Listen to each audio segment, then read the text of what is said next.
Hello and welcome back to another episode of LMS Cast. I'm joined by a special guest. His name is Chris Lema. I've known Chris for probably a decade or almost a decade. It's been a very long time.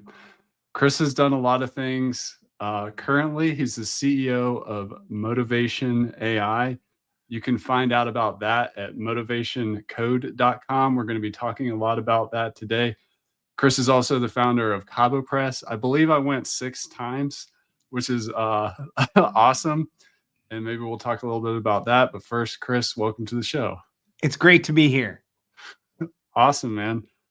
Well, just to kind of bookmark it in for the people out there watching and listening, what is motivation? I find that an extremely interesting, just core concept. How do you think about it? Yeah. And I know there's a lot, but what is it at the highest level? Yeah, I think that's a great question. I think the easiest way to think about it is like thinking about your eye color or your hair color, your height.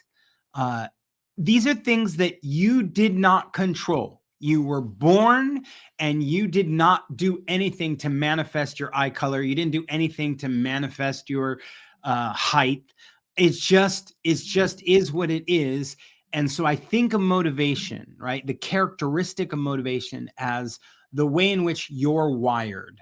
And your DNA, you didn't control your DNA and you don't control per se how you're wired. Most people tend to think about motivation in a completely different way. They think about it as gas in the gas tank. So you either have a lot of motivation or you have a little motivation. They don't think about it as eye color because you're like, well, I always have blue eyes or always have brown eyes. And you're like, right. And you always have motivation, but what you have is a certain kind of motivation. You're wired for a particular kind of motivation. And often when we find that I don't feel motivated, right? When we use that phrase, what we're really saying is the things that are in front of me are not stimulating the part of me that is wired in a certain way. So the things that are put in front of me are not aspirational.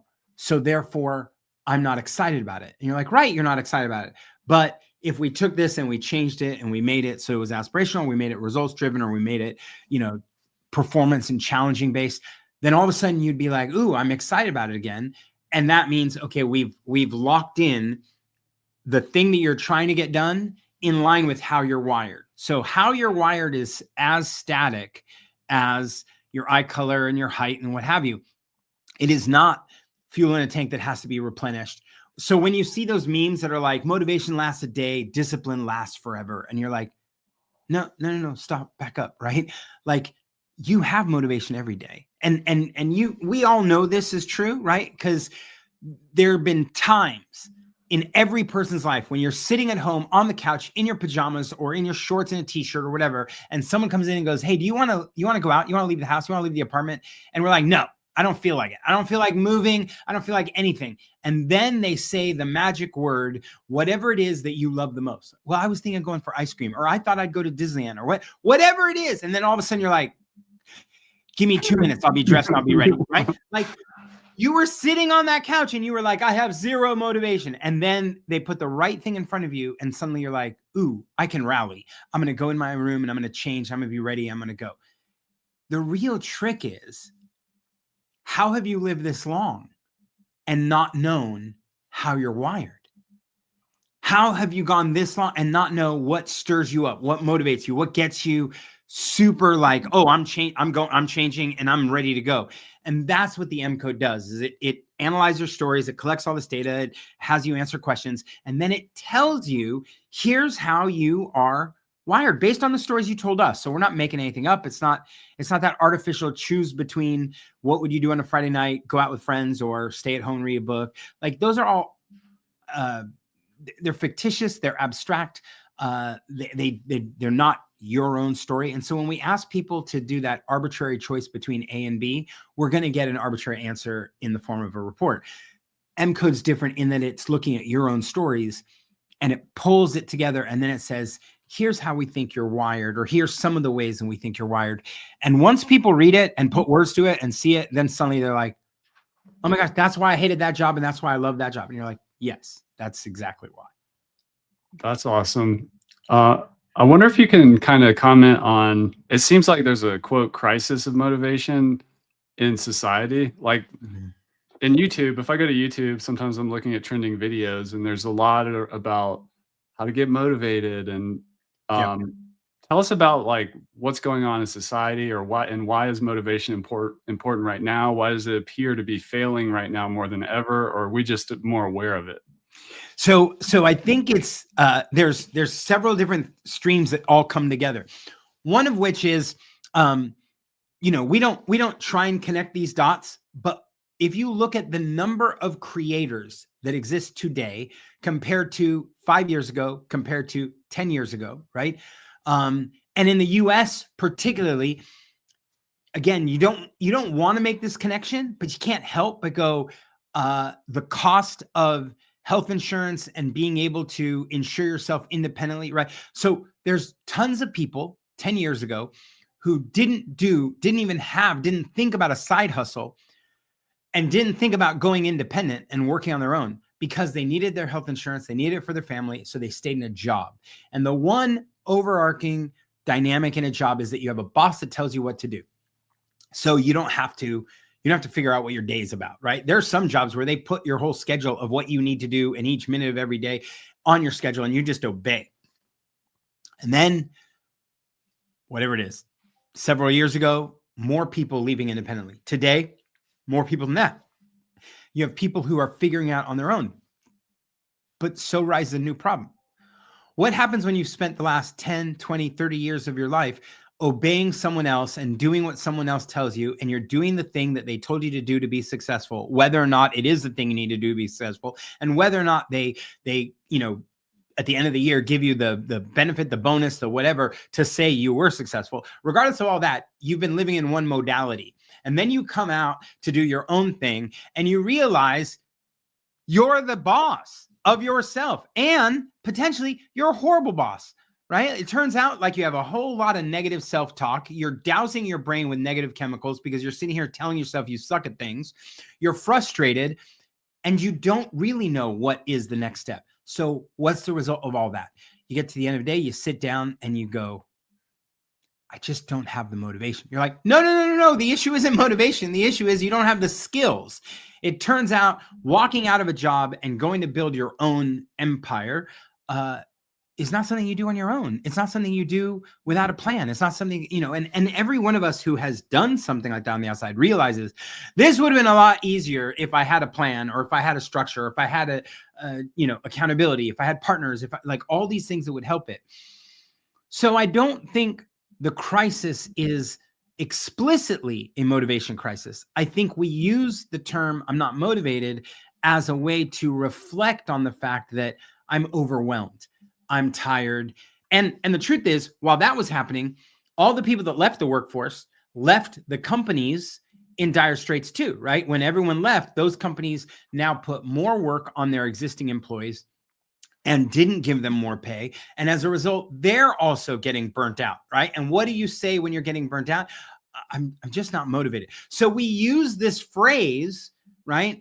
But what we're saying is inside organizations, we're getting overworked, underpaid, and frustrated by a boss that doesn't listen to us.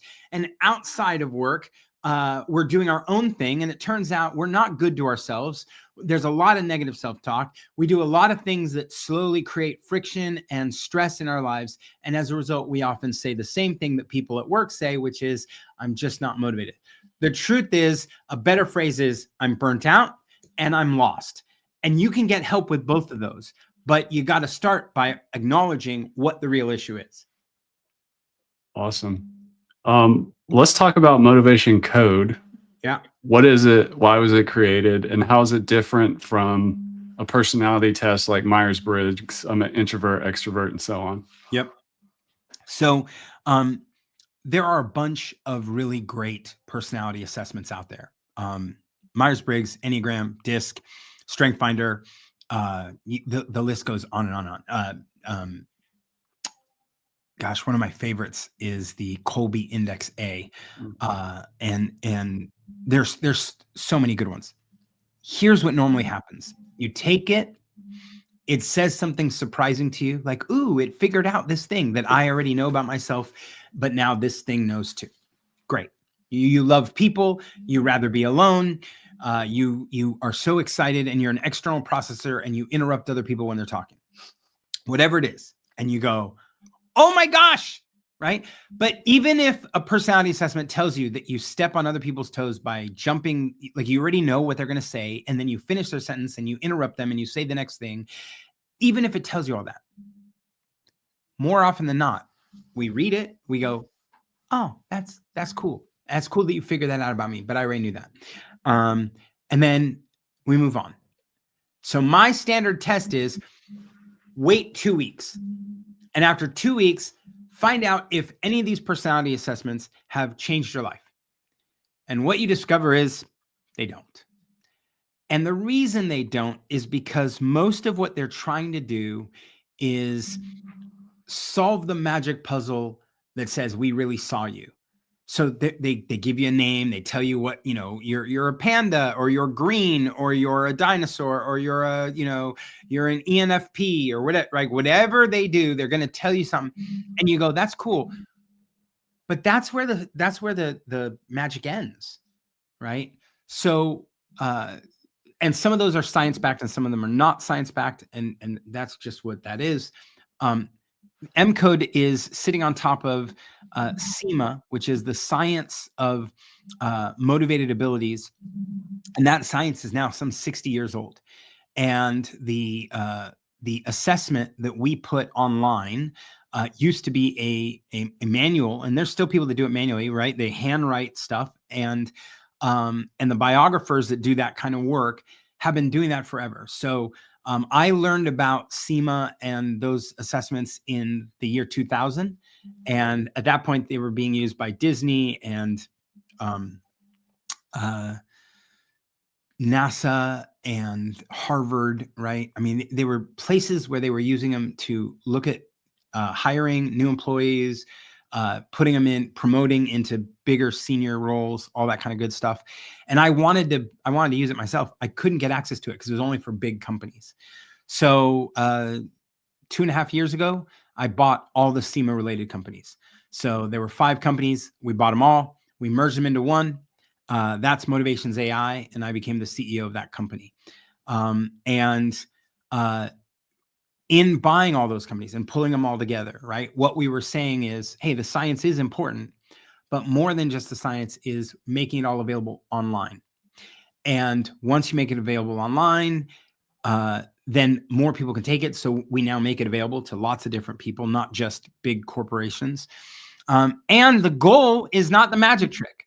The goal is not, oh, you finished taking the assessment, here's your report, look, you're a driver, you're an achiever, and that's it. The goal is all the applied science, right? How do you take that science and turn it into something that's useful for you in your day-to-day 2 weeks from now, a month from now, 6 weeks from now? For a boss, it means helping the boss figure out how to create assignments for different people wired differently.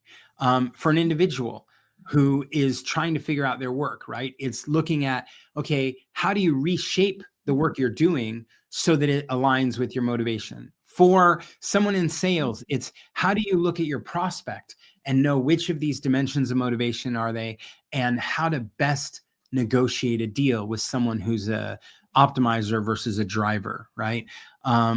And so all of that becomes, right? There is no right answer or wrong answer. There's no good answer or bad answer. It's just, look, there's 8 different dimensions of motivation. Let's figure out who you are, who your employees are, who the people you interact with at work are. And let's figure out the semantic bridge between who you are and who they are, and how to get that language effective, right? How to behave in a way that allows you to switch between different kinds of people, but deliver the same value to all of them, right? We've all had situations at work where, like I had when I was at Liquid Web, I had 2 people, and I think you know them both, but Jessica Frick was one of my product managers, and Christine Chirinos was another one of my product managers. And both of them are amazing women. Both of them are absolutely incredible, top-notch A+ players. but they're also wired very differently. And so I was giving Jessica one set of jobs and I was giving Christine a different set of jobs. And one day, Jessica calls me up and goes, "Hey, you gave Christine that other job that you didn't give me. Are you not giving it to me because you don't think I can handle it?" And I'm like, "What?" So I said, "Jessica, do you want to do that job?" She's like, "No, I would hate that job." I'm like, "Right. That's why I didn't give it to you. I gave Christine the stuff that she would not only love, but she would excel at. And I gave you the stuff you would love and you would excel at. And even if you have the same exact job title, I'm giving you different jobs so that you're in your sweet spot, right?" And I've been doing that for decades. And when we pulled all this stuff together for MCode, we were like, we can do this and make it available to every manager, right? We can make it so every manager knows how to do this way more effectively. And every employee and every employer and every salesperson, all these people can be better at what they're doing when they realize, oh, I need to interact with different people different ways because they're wired differently and I'm wired in a particular way. So I took the MCode, and my strongest motivational dimensions are visionary, driver, and learner. Yeah. And so let's say I was working for you. Yeah. What kind of work would you give me, and what kind of work would you not give me? Well, a visionary, when you think about your goal orientation, right? When you think about how you think about goals, a visionary is transformative. You want to talk about what is the transformation that's going to happen. A learner, on the other hand, is all about kind of the knowledge-driven, mastery-oriented goals, right? And a driver is results and ambition and solving problems. So those are three different things. And what we got to figure out is which is your strongest, right? And which is the thing that would, if I gave you a goal, right? If I wanted to give a goal to Chris, the driver, I would go, "Hey, Chris, we got these issues. We got these." And you'd be like, "Issues? I love issues. I just want to stomp out these issues, right? I want to close them out. I want to check them off. I want to get them done." If I'm talking to Chris, the learner, I'd be like, "I don't know if you've heard about this new framework." You're like, "New framework? Where do I get access to this new framework? How can I learn everything I can learn from this new framework? How can I put it to use? Give me a project where I can put it to use." And if I talk to visionary, I'm like, "Listen, here's what I want us to do. And if we do this, I think we can completely change the game." Oh my God, changing the game. I love changing the game. That's what I want, right? So you're talking about, three different ways to shape the work based on those three, right? And so if I spent time with you, if I read through your entire MCode report, I'd be like, okay, when it comes to goal orientation, he's more visionary than anything else. When it comes to work style, preference, he's probably more learner than he is driver, right? When it comes to interpersonal, though, he's more driver than he's learner. So let's do this, right? And so you're going to start shaping how I give you assignments, how I work with you, how I give you feedback. All of that changes based on who it is I'm talking to. And I won't talk that way. Even if I had the same bits of data to give them, I wouldn't give it to someone who is an optimizer orchestrator. I wouldn't give them the same thing as I would give you. And that's what we're, if you played basketball in the NBA and you could only dribble with your right hand, you would not play basketball in the NBA. If you could dribble with your right hand and your left hand, you could maybe get to the NBA. But if you don't have what we call handles, if you can't bounce the ball between your leg and around your back and actually start moving your whole body one way and then pivot all the way to the other, if you can't pivot and turn around, if you don't have those skills, you don't play that game. And the reality is we have a whole bunch of managers and supervisors and bosses who can only dribble with their right hand. And they grew up in homes where their mom told them, "Hey, treat others the way you want to be treated." And so since they're right-handed and they can only dribble with the right hand, they expect the whole rest of the world to understand and interact with people that talk that way and work that way and do that way. And your mom was wrong, right? It's not treat everyone the way you want to be treated. It's treat everyone the way they want to be treated. And once you get that and you understand that, it changes the game. That's awesome. Can you clarify for me? There's the strongest motivational dimensions, but then there's like the top 5 motivations for me. Yeah. That's explore, develop, realize the vision, experience the ideal, and meet the challenge. Yeah. So what are those motivations? Those are motivations. Yeah. And if you go into your stacked rank list of your 32 motivations, you'll see 32 motivations with those 5 at the top, and you'll have others that are at the bottom. You'll see that the top, let's say about 10 are green, and then the next 10 are like yellow, and the last 10 are red. And the red doesn't mean that you're bad at them. It just means these aren't the things that are going to wake you up. So these are all the very specifics. So we took all your stories when you were giving them to us, and we decoded your answers, mapped into the stories, and found the elements that made it so that we could take this list of 32 motivations and put them in a stack rank and tell you, these are the things that really light you up. They motivate you, they move you, right? So of course, experience the ideal or realize vision, anything that is more visionary, you're going to be, because visionary is one of your top dimensions. You're going to be like, yeah, that's my jam. I can see the future. I can see what I want. And then I want to pursue it. I want everyone to pursue it. Right. I see the vision. I want to chase it down. And so the 8 dimensions are the handles that let you hold on to all those 32. If you had to memorize, the top 10 and in what order and what, you'd be like, gosh, that's really hard. And the truth is, they're in different places. So it's easier. Yes, you should read through all those top 5 and all that stuff and put it into practice. But in order for you to talk about it, in order for you to think about it, interact with other people, having a dimension gives you that kind of overlay. And so if I didn't know your scores or whatever, I'd be like, well, I know visionary and learner, right? I know that because I've interacted with Chris, and you can't help but communicate your visionariness and your learnerness. Also, I would tell you that, hey, it's no shock you're in the job you're in. And I mean, it's no shock you're in the industry you're in, but it's also no shock that you're in the job you're in, right? And so you're a living embodiment that our assessment is correct, because you're like, hey, if someone didn't know the details of anything of your report or your life, or whatever, and they're like, he's the CEO of a LMS product in a space where he's trying to teach other people who are educators to educate well and effectively to the whole rest. And you're like, yeah, sounds visionary and learner all day long. And you're like, oh my God, he is. And you're like, yeah, no duh, right? Like we're not trying to play a magic game, right? There's no magic trick here. We're just trying to go, let's give you the vocabulary and let's give you the understanding so that you can better lean into who you are and what you're doing. But also, you realize you've had employees at Lyft or LMS that aren't you. You've had employees that are not visionary. You've had employees that are not learners. So even when you go to give them a task and you're like, here's this new thing and you can learn it and you do it, and then they're like, my job sucks. And you're like, how can your job sucks? I would have loved that. That would have been my favorite task. That would have been awesome. I would have loved it. And then you discover, oh, they're not me. They're different. And what you need to do for that different person, right, is give them a completely different assignment that lines up with them. And it turns out that most of the things we want done can be done a lot of different ways. You used to work in mountains.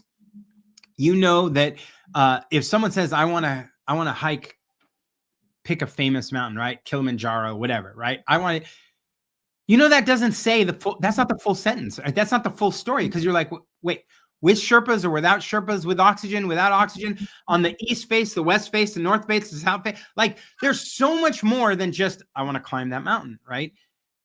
And it doesn't mean that there's a right answer and a wrong answer. It just means, hey, some people prefer Sherpas, some don't. Some people prefer oxygen, some don't. Some people want to go the easiest route, switchbacks up and down. And other people are like, I'm going to hike the ice cliff all the way up. And you're like, hey, different people. Our motivational dimensions do that. They basically say there's 8 different ways to think about the world. And these are, you're wired one of 8 different ways. In fact, you're likely wired one of 2 or 3 of 8 different ways. And if you stay in that realm, you're going to stay lit up, excited, happy. That doesn't mean that you won't ever be frustrated, depressed, or anxious. It just means you'll be in your sweet spot more often, right? And that's what we educate on, and that's what we're trying to do. Let's talk about understanding. Well, we've talked about understanding self and management and leadership and using these tools. What about more laterally? Let's say a business partnership or a life partner or friends. Yeah. There's that kind of thing that happens where sometimes opposites attract, sometimes it works, sometimes it doesn't. Maybe you should have some overlap, but then have some difference. Like, how do you think about that horizontal relationship with the MCode? Yeah, I mean, I think there's 2 or 3 things that you really want to get nailed right, and that is you don't want all of the same, right? Just So like on a team, right? just like on a team, right? So I was talking to a guy who was telling me about his onboarding sequence at his company. And I said, let me guess, did you take the MCode? He's like, I did. I'm like, let me guess, you're a driver. He goes, you're right, I am. I'm like, yep. And let me guess, the people that succeed in your onboarding all are drivers. They're all very similar to you. He goes, yeah. I'm like, right. Because you've built an onboarding sequence who would scare the living dates off of optimizers, orchestrators, relators, influencers. Like they would be they would get the instructions of the onboarding and they'd be like, I'm out. And I go, the problem when you've assembled a whole group of one kind, in this particular case, drivers love solving problems. You know what happens when a group of drivers all finish all the problems? They make up new problems. That's what they do. They make up problems to solve because that's how they feel alive. So what do? They start going, oh, you know what? What could happen? This could happen. And they start predicting what could happen, even though it hasn't happened. And then they're like, we got to get everybody pay attention. And then we go chasing off to chase after a fake imaginary dragon that wasn't really there, because that's their language. That's how they work, is overcoming and surmounting the challenges that are in front of them. Well, the same thing happens if you're 2 drivers that are married, or 2 visionaries are married. Who's doing the checkbook, right? Who's balancing the budget, right? They're like, oh, I see visions. I see visions too. And you're like, whoa, someone has to make sure the electricity gets paid. So, I find that my number 1 rule, right, is make sure that you're not all the same, right? You can't try for all your partners are achievers and you're an achiever, or all your partners are orchestrators and you're an orchestrator. Like you just don't want too much overage, right? It's gonna clash in its own way. The opposite things, we don't have tons of opposites in the list, but there are some, right? Like you could see an achiever and a orchestrator kind of go head to head sometimes. And so the ones that are more diametrically opposed, those are probably not perfect pairings for people, especially partners or in relationship, partly because you're trying to constantly make the case for something that the other one is just not wired for. So for example, I've spent a lot of time in startups, and it doesn't mean I haven't had stints in big corporate gigs. But even in the corporate gig, I'm trying to carve out an entrepreneurial effort. Why? Because if someone tells me these are the 3 meetings a day you have to go to, and this is the process for doing X, Y, and Z, and here's how you check the list on all these boxes, and I'm like, those are my lowest motivations, right? So if you look at your stacked rank, you might have do it right somewhere in the middle, right? My do it right is last. And it doesn't mean I want to do anything wrong. It just means the exactitude of making sure that I do it exactly per process is not ever going to motivate me. In fact, it will frustrate me. So when I worked at Liquid Web, a hosting company, they had a whole process for how you book travel. A whole process, right? And they have use this corporate card and you run it on this corporate travel system, and then it's automatically covered or whatever. And it was all designed so that employees didn't have to part with their own money at any part of the process. But it was like you had to change your password every 2 weeks. The software didn't carry all the airlines. It didn't go to all the cities I wanted to go to. And so it was a pain in the butt. And I just was like, nope. So what I do, I just started using my own credit card and booking my own travel. And at some point they were like, hey, you haven't turned in anything for this travel. I'm like, oh yeah, I have expense reports. They're like, when are you going to turn those in? I'm like, whatever. Right. We got to almost the end of the year. They're like, you have to, if you want to get paid, you have to. I'm like, I don't really care about getting paid. I don't like, I would gladly lose $1,000 of my own personal money on airline tickets than not lose a penny, but have to use that horrible system, because that horrible system was just so broken for what I was doing. Right. Do it right is never going to be the top of my list. So if do it right is your number 1, right? If Chris Badgett is do it right number 1 and Chris Lema is do it right 32, Partnership is going to be hard, right? Because you're like, hey, I want to do this partnership. Let's just write out the terms of this agreement, and let's write out the commitments we're each going to make, and let's write out everything that holds us accountable. And let's make sure we have a checklist in here, and let's have a meeting where we can back. You're doing all these, and I'm like, hey, partnerships are all about like, let's make it work and let's make some money together. So why don't we just put something in play? Let's just run it, see how much money we make, and then we'll go from there. And you're like, no, I need to have everything right. And so you see how those things just don't line up well.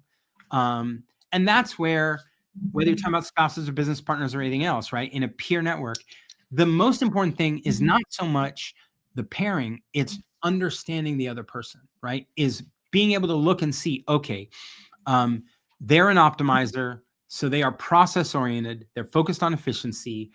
How can I help them and serve them in this relationship?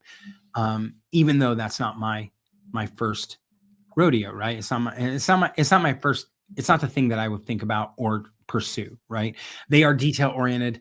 I am high achieving. I care about getting the win, and you care about getting all the I's dotted and T's crossed.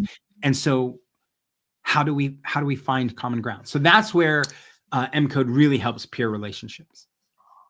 Well, good news, we can partner because Do It Right is third from the bottom on my list. So, but help me understand, what is it on the bottom of my list is be unique. Yeah. See, so what does that mean? And be unique is one of my top 5, right? Okay. So look at us on this screen right now. Right? We're both sitting in nice offices. We both have nice camera gear. We're both able to get on video and talk, whatever. But only one of us is matching his shirt to his hat, and the other one is certainly not, right? You could interview 100 guests, and I'm guessing I'm the only one who's wearing a shirt and a hat that match, right?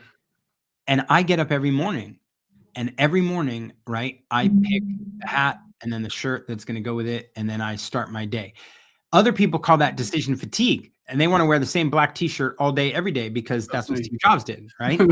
Yeah. That's fine. And they don't care that they're wearing the same outfit every day, or even they don't care if they get on a phone call like this, a video call, and let's say there's 5 people, and all 5 are all tech bros, all wearing black t-shirts, and they all look identical. And to them, they don't care. They're like, hey, let's get on with the topic of our conversation. And for me, I'm like, oh my God, did I miss the memo? Right? Like, why are you all looking the same? As a be uniquer, right? I have owned cars and often leased cars for about 2 years. Then when I start seeing the car that I'm driving everywhere around, I'm like, time to turn this car in, because I like having a car that's unique, that says, hey, that must be Chris Lema because that's the only Bronco that's cut up that way in Houston, right? But if everyone had it, then I'd be like, nah. Right. So I was driving a Range Rover, and I love my Range Rover, but then everyone was driving a Range Rover. And then I was like, no, I gave it to my wife. She doesn't have Be Unique, so she doesn't care. She doesn't care how many people have the same car she does. And I do, right? So Be Unique is about, can you stand out? Can you be recognized for the things that make you different? You want to be, seen as separate. And there's a whole lot of people, like most of the world, that is like, well, why would I care about that? Right? Like, why would I care about that at all? So for most people, Be Unique is towards the bottom, right? For most people, that's just not a thing. And then for me, it's like, I don't know, number 2 or number 3. And you're like, whoa, that's a big deal for you. Yep. Yeah, it is. I don't want to be the same as everybody else. That's really cool. And that feeds into my next question, which is, I feel like I got lucky because I traveled, went into lots of cultures, anthropology, studied social science. I realized at a very young age that, man, people are different. Man, people have different ways of seeing and being in the world. Yeah. And that ultimately helped me in work and being a manager, and just understanding people very different, and, being productive. So I got lucky in that I had a background that kind of helped me undo or figure out those blind spots of how people are so different. And almost everybody is. How does one, remove those blinders and just get better able to do that? Like, as you're telling that story right there, I'm like, oh man, if I send Chris a gift, like maybe it needs to match, like the hat and the shirt, not just the shirt. And that would like say a little more like, I understand you, I see you. Yeah. But How do we learn to see the world like others and influence them, communicate with them, and so on? Well, the first thing is my rough math, right, says about a third of the population doesn't care.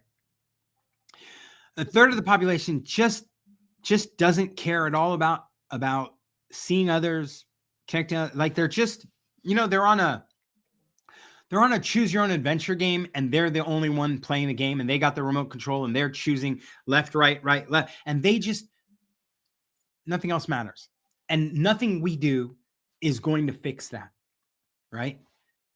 You have a third of the world that just doesn't get it. That's not bad. It's just an issue of exposure. If you're living in a country where you have almost no diversity, everybody's basically the same, you don't even know to think in that way that, oh, there might be somebody who thinks up is down and down is up. And you're like, what? Right? Like it just doesn't, I mean, go to a community where they all drive cars, right? I grew up in Southern California. There are whole neighborhoods of people that have never walked 3 blocks in their life, right? There are communities that don't have sidewalks. They're like, why? What's a sidewalk, right? Like their whole life is they got 16, they got keys to a car, they got in their car, they drove a mile to their school, right? And you're like, oh, it's a mile, I can walk it. And they're like, what are you talking about, right? Like there are lots of places where people have blind spots, but it's environmental, it's not personal, right? In the first case, the first third, it's a little bit personal because what they're really saying is, I don't need anyone else, I don't care about anyone else, I'm just doing my own thing. In the second group, it's constraints based on the environment they're in. They didn't even know that something. And then you have the third group, which are people who didn't know, but once they know, their eyes are open, then they're like, oh my God, feed it more, give me more. I want to learn more. I want to learn how to be better here and there. My wife, you can't, and Melissa, you've met her. You can't go to a dinner with Melissa if you're hungry.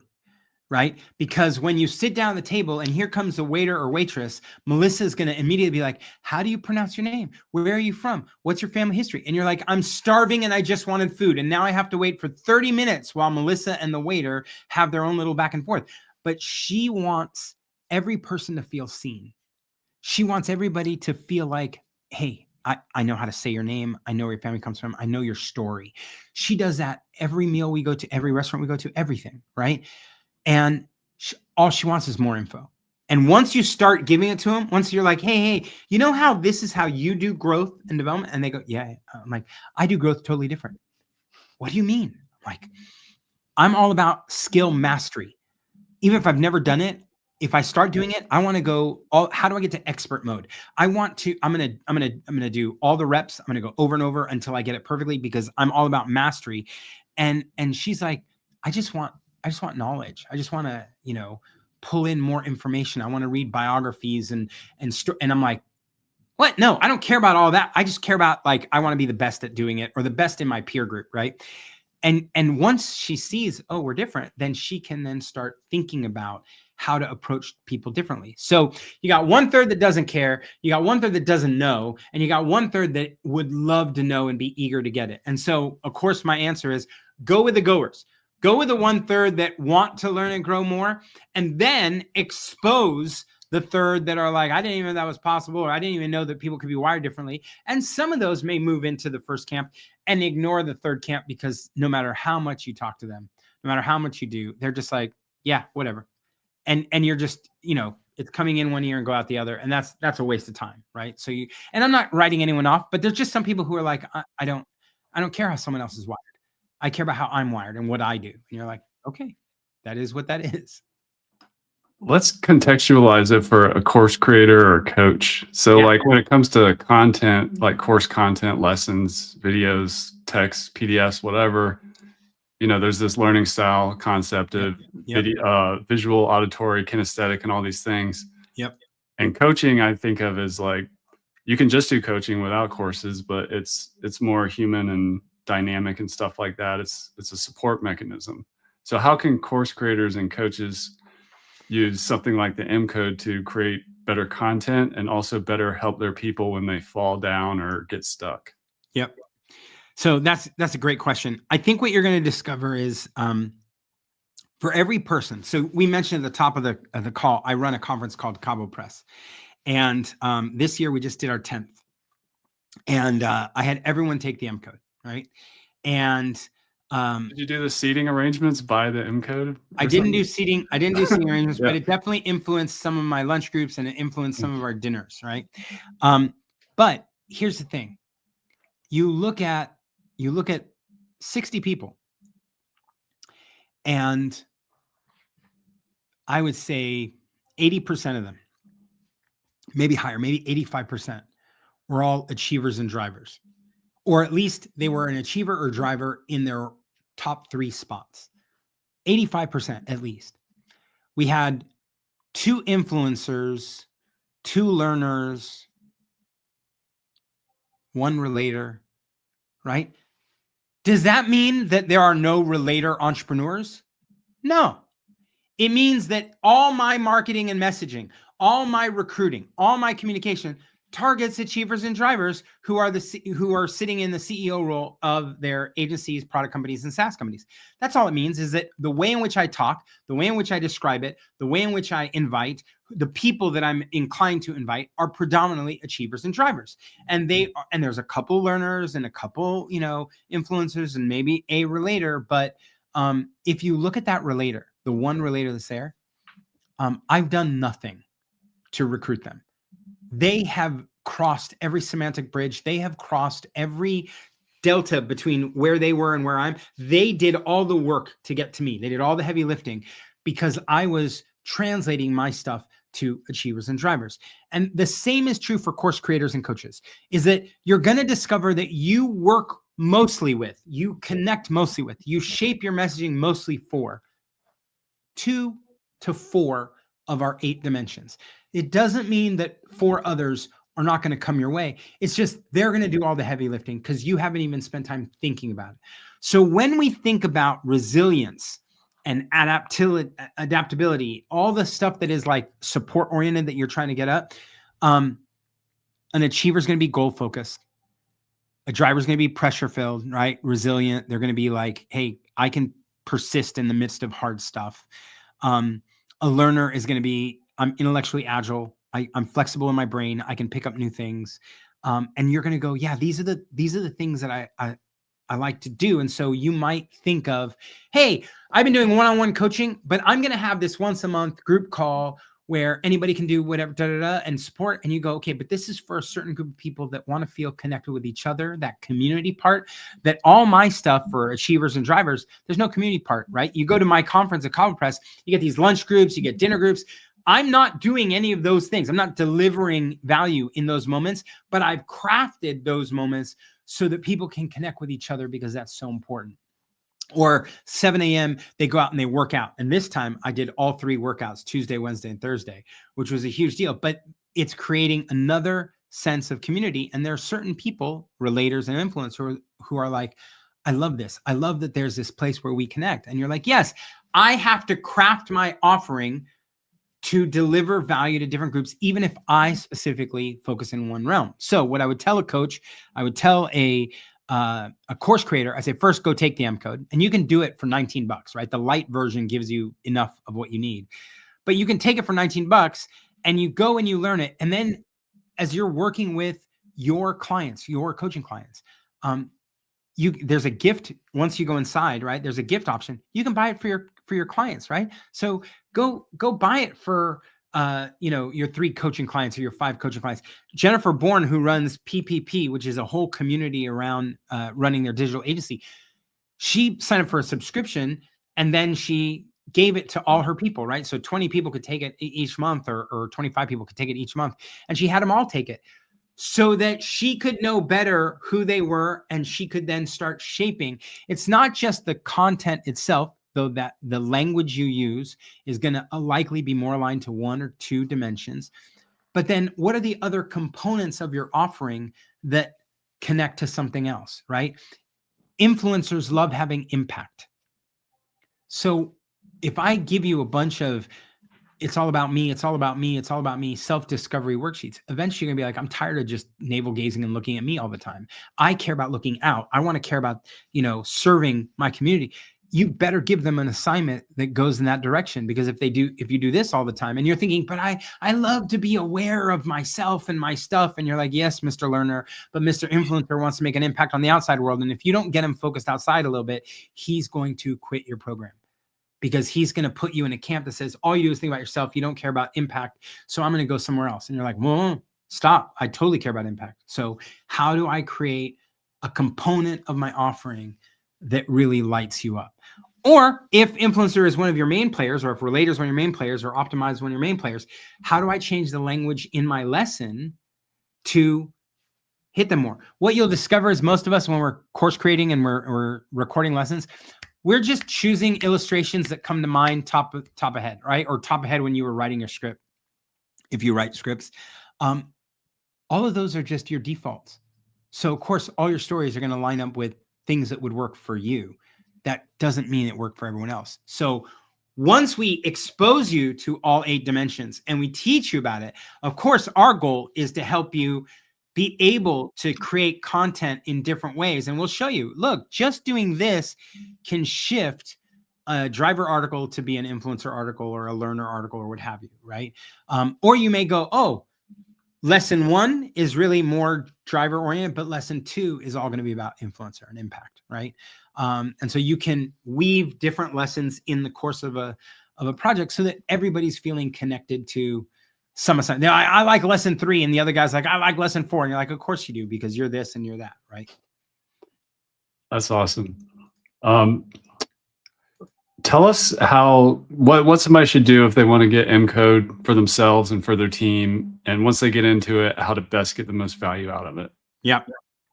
Okay. So number 1, you go to motivationcode.com and you buy the light version. If you want to spend $79, buy the premium version. It'll give you way more in the report. But if you're just getting started and you want to try it, buy the $19 one. It doesn't stop you after you've gotten the report on the other end and then you get more excited. It doesn't stop you from upgrading that 19, paying the additional $60 and getting the premium report accessible to you. But once you've done your report, right, then you go to in the My Products, there's a gift section, and you buy, let's say your team is 7 more people, you buy 7 more lights, and that's $19 a pop. You buy the 7, and then you go into, you get the link, right, for each one of these, and you send it to each person and let them take it. And when they take it, right, they're going to be like, oh my gosh, did you know that? Do you know that? Right. So it's super awesome. But also we have in that same catalog, right? So it's all product-led growth. It's all inside the SaaS. When you go into the My Products, just like you were able to buy the, the light one or the premium as a gift, you can also buy a 90-minute impact session.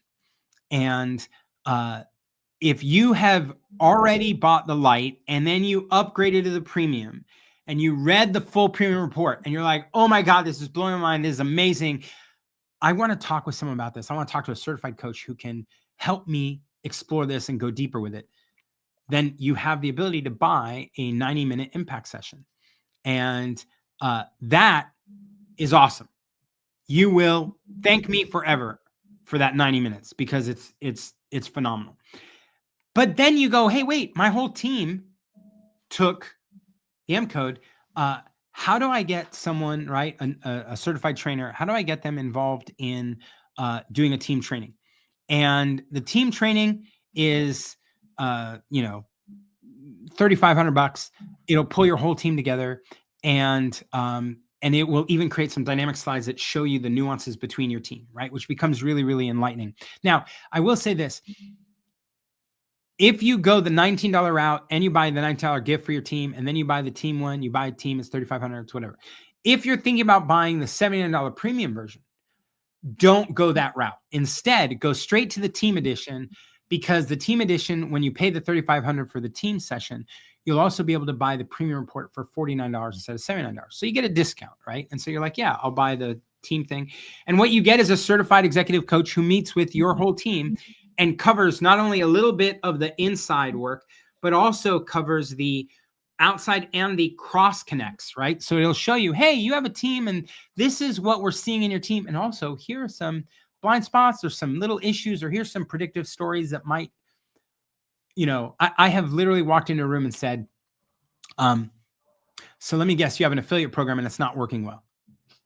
And the CEO is looking at his executive team going, okay, who spilled the beans? Who told him this? And I'm like, no. No one, you can stop looking around, right? Just look at me. Nobody told me that you guys were struggling. You have an entire marketing department and they're all this motivational dimension instead of this. What I should have seen is this and this. What I saw was this. Here's how that manifests itself. This, and this are likely problems. And they're like, oh my God, that's exactly. I'm like, right. That's what happens when your marketers are drivers, right? Like they're just going to go off a checklist. You haven't had a new item added to that checklist in forever. And they're like, yeah, you're right. And I go, right, because that's not what they're going to do. They're not going to come up with new stuff. So you're going to need an influencer relator. You're going to need some of these other people to come in. And so that's how you get the most of it. It all starts at motivationcode.com. It starts with a $19 assessment, but it can be, you can buy a lot more, and it's all there ready to help you make most use of all this stuff. Chris, this has been amazing. Thank you for coming on the show. This is such great work, and it has such big potential for individuals and teams and really the world. It's very cool. So thank you. Thanks for coming on the show. Thank you for having me.